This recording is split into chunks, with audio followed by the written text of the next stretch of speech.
In 2016, Timothy Snyder wrote this book on tyranny, 20 Lessons from the 20th Century. I did not become familiar with it until this past Christmas when it was gifted to me. And its lessons have become more and more obviously important. This is our introduction to Timothy Snyder's On Tyranny. This playlist will be followed by 20 short videos outlining the 20 lessons that he identifies in his book. But this video is going to help you understand the foundation of this book through his prologue, in which he says, "History does not repeat, but it does instruct. As the founding fathers debated our Constitution, they took instruction from the history they knew. Concerned that the democratic republic they envisioned would collapse, they contemplated the descent of ancient democracies and republics into oligarchy and empire. In founding a democratic republic upon law and establishing a system of checks and balances, the founding fathers sought to avoid the evil that they, like ancient philosophers, called tyranny.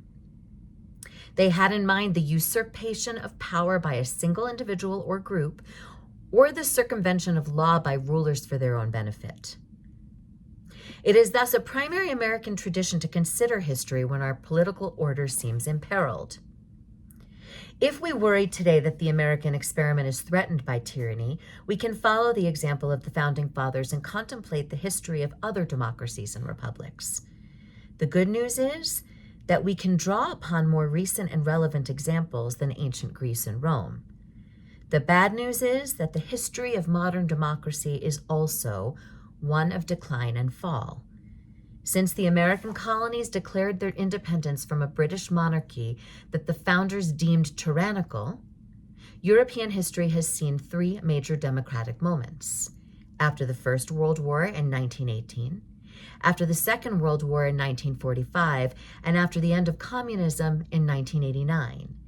Many of the democracies founded at these junctures failed in circumstances that in some important respects resemble our own.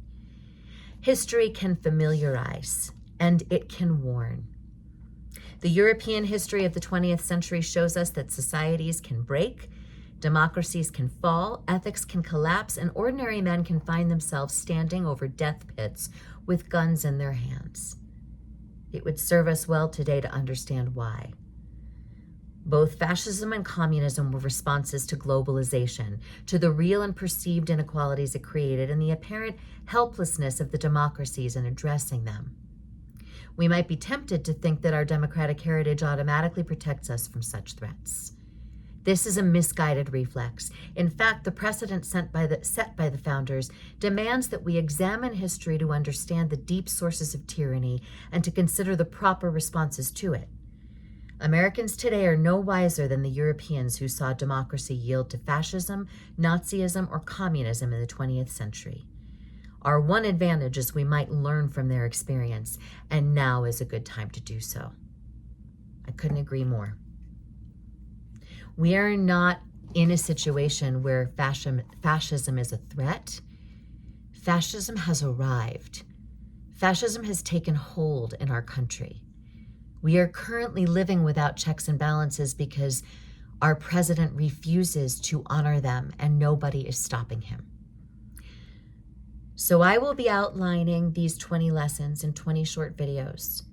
I encourage you to get and read this book because I just read selections or excerpts from the prologue and we'll be doing excerpts from the 20 lessons. John Lithgow has read this book in full, and I can share a link to those videos as well.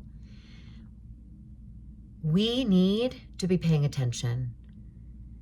I understand you may be taking a news fast. I understand that people in your lives may be taking news fasts. We also have to understand that there are many things happening every day that are going to potentially be irreversible, if not cause significant collateral harm to people, to human beings you may not know, that may not be like you, but they are human beings nonetheless. And I hope you will join me in the fight against this.